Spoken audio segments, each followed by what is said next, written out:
2020년 11월 9일 월요일 큐티 생명의 삶 오늘의 본문 데살로니가 전서 5장 19절부터 28절까지 말씀입니다. 성령을 소멸하지 말며 예언을 멸시하지 말고 범사에 헤아려 좋은 것을 취하고 악은 어떤 모양이라도 버리라. 평강의 하나님이 친히 너희를 온전히 거룩하게 하시고 또 너희의 온 영과 혼과 몸이 우리 주 예수 그리스도께서 강림하실 때에 흠없게 보존되기를 원하노라. 너희를 부르시는 이는 미쁘시니 그가 또한 이루시리라. 형제들아, 우리를 위하여 기도하라. 거룩하게 입맞춤으로 모든 형제에게 문안하라. 내가 주를 힘입어 너희를 명하노니 모든 형제에게 이 편지를 읽어주라. 우리 주 예수 그리스도의 은혜가 너희에게 있을지어다. 아멘.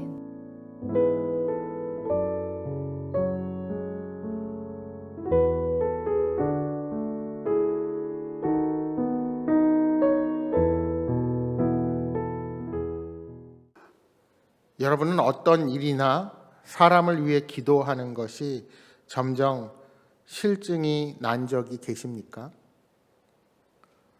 바울은 성도들이 중단하지 않고 기도해야 한다고 본문에 말씀합니다. 그리스도인의 인내는 하나님께서 그 기도에 응답하시리라는 믿음의 표현입니다.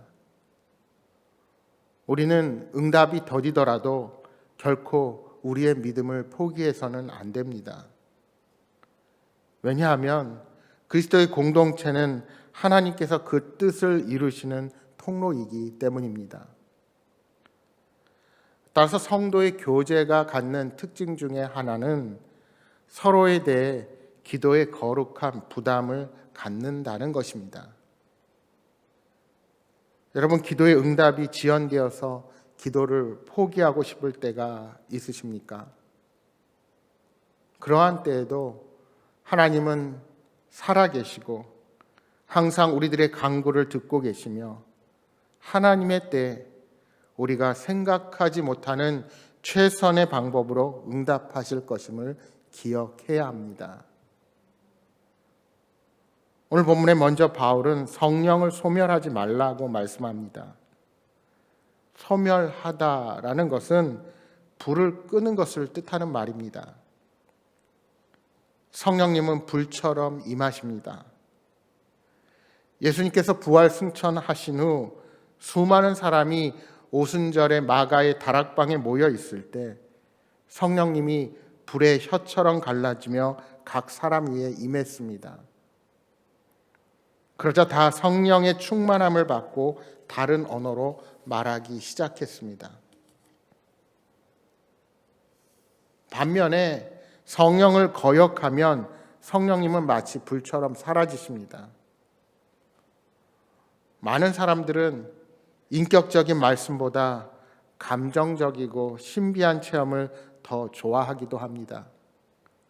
그래서 말씀을 묵상하고 그 뜻을 찾기보다 신비한 체험을 더 선호하기도 합니다. 그래서 예언을 멸시하고 방언과 같은 신비한 체험을 더 따라가는 것입니다. 그러나 본문 20절이 말하는 예언은 단지 미래의 일을 예고하는 것이 아니라 하나님의 언약의 관점에서 현재와 미래를 풀어서 설명하는 것을 말합니다. 구약의 선지자들은 언약을 위반한 왕과 백성의 잘못을 지적하고 회개하지 않는 자들에게 하나님의 심판을 선포했습니다. 마찬가지로 초대 교회 가운데서 이루어졌던 예언은 하나님의 관점에서 공동체를 아름답게 세우고 교회의 덕을 세우는 역할을 감당했습니다. 그러니까 그러한 권면의 기반에는 하나님의 말씀에 기초하게 되는 것입니다. 따라서 바울은 그런 상황을 보고 예언을 멸시하지 말라 하고 권고합니다. 여러분, 성령님으로부터 오는 것은 좋은 것입니다. 반면 악한 영으로부터 온 것은 나쁜 것입니다. 내가 가지고 있는 것, 그 현상만을 보고 판단하려고 해서는 안 됩니다. 우리는 때로 영적 착시 현상으로 인해서 나쁜 것을 보고도 좋다 말할 수 있습니다. 따라서 중요한 것은 누구로부터 왔냐 하는 것입니다. 성령님으로부터 온 것이면 취하고 악한 영으로부터 온 것이면 우리는 과감히 버려야 합니다. 바울은 여기서 더 나아가 악은 그 모양이라도 버리라고 말씀합니다. 우리는 악한 모양을 가진 것조차도 취해서는 안 될 것입니다. 악의 경계는 더 확장되고 그 영향력이 커지기 때문입니다. 악은 그 모양을 통해서도 성도들에게 악한 영향을 끼칩니다. 그러니까 19절에서 22절에 사도 바울은 하지 말아야 할 것과 취할 것, 버려야 할 것을 우리에게 설명해 주는 것입니다. 그런데 그 중간에 21절에 범사에 헤아려라는 말씀이 있습니다. 모든 것을 잘 분별하라는 뜻입니다. 우리가 금을 용광로에 넣어보면 그것이 순금인지 아닌지를 알 수 있습니다. 높은 온도에서 불을 헤아려 보면 불순물은 녹아내리고 순금만 남게 될 것입니다. 이처럼 성도는 하지 말아야 할 것, 취해야 할 것, 버려야 할 것을 분별하는 것이 중요합니다. 23절, 24절의 말씀입니다. 평강의 하나님이 친히 너희를 온전히 거룩하게 하시고 또 너희의 온 영과 혼과 몸이 우리 주 예수 그리스도께서 강림하실 때 흠없게 보존되기를 원하노라. 너희를 부르시는 이는 미쁘시니 그가 또한 이루시리라. 바울은 이미 3장 말씀에서 데살로니가 성도들을 위해 기도했습니다. 그런데 서신을 마무리하면서 다시 한번 기도합니다. 바울은 성도들의 영과 혼과 몸이 예수님께서 강림하실 때까지 흠없이 보존되기를 중보했습니다. 여기서 흠이 없다는 것은 육체적인 흠이 아니라 하나님 앞에서 영적으로 흠이 없다는 것입니다. 사실 영적인 흠이 없을 수 없습니다. 중요한 것은 우리가 그렇게 흠이 많은 존재이지만 날마다 우리들의 죄를 가지고 하나님 앞에 나아가 회개하는 것입니다. 반복된 흠이라 할지라도, 반복된 죄악이라 할지라도 염치 없이 하나님 앞으로 나아가 용서를 구하면 하나님은 흠 없다 하십니다. 이제 바울은 성도들에게 기도를 부탁합니다. 우리를 위하여 기도하라 부탁하는 것입니다. 다른 사람을 위한 기도만 해줄 정도로 완전한 사람은 없습니다. 누구나 서로를 위해 기도할 수 있어야 합니다. 내가 성도들을 위해 기도하고 또한 성도들이 나를 위해 기도해주는 기도의 선순환이 이루어지는 공동체가 아름다운 주님의 몸입니다. 이제 마지막 28절을 다시 보십시오. 우리 주 예수 그리스도의 은혜가 너희에게 있을지어다. 왜 사도 바울은 편지의 마지막을 하나님께 은혜를 구하는 기도로 마무리할까요?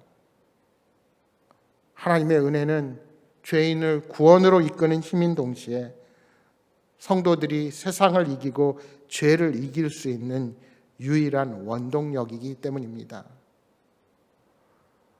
완전히 타락한 인간은 스스로 자신을 구원할 어떠한 능력도 가지고 있지 않습니다. 오직 하나님의 은혜가 죄인에게 임할 때만 죄인들이 자신의 죄를 회개할 수 있고 예수님의 십자가를 깨달을 수가 있습니다. 또한 우리가 예수 그리스도를 구주로 고백하고 이 땅을 살아가지만 거듭난 이후에도 하나님의 은혜를 의지함으로써만 우리 안에 남아있는 내면의 욕심과 세상의 유혹을 이길 능력을 갖게 됩니다. 이런 이유로 바울은 모든 서신서의 마지막에 하나님의 은혜를 빌었던 것입니다.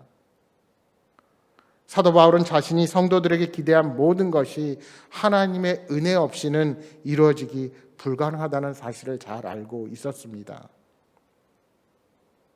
그러므로 우리는 서로 교회 지체들을 향해 기도할 때 무엇보다 하나님께서 주시는 은혜를 간절히 간구해야 합니다.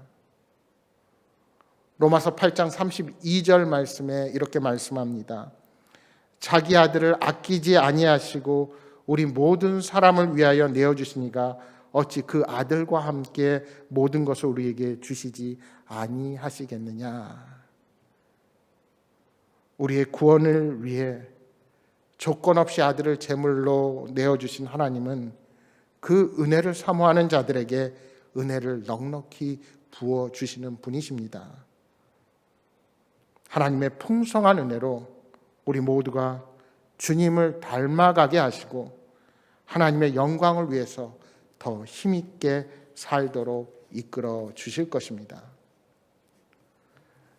요한 웨슬리가 이런 말을 했습니다. 하나님은 기도에 응답하시는 것 외에 아무것도 하지 않으신다. 사랑하는 여러분, 기도하면 분명히 하나님께서 응답해 주십니다. 멈추지 말고 좌절하지 아니하고 끝까지 기도하면 하나님의 때에 예수 그리스도의 풍성한 은혜가 우리에게 임할 것입니다.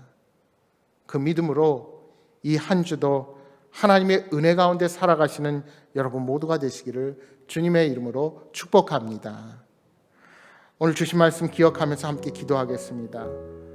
성령님의 인도하심에 따라 분별하며 거룩한 삶을 살아가게 하여 주옵소서. 공동체를 위해, 성도들을 위해, 서로를 위해 기도하는 저희들이 되게 하여 주옵소서. 이 한 주간의 삶 가운데 주님 동행하여 주옵소서 하고 기도하시겠습니다. 또한 여러분 가져오신 간절한 기도의 제목 묻고 기도하시다가 돌아가시기 바랍니다. 함께 기도하겠습니다.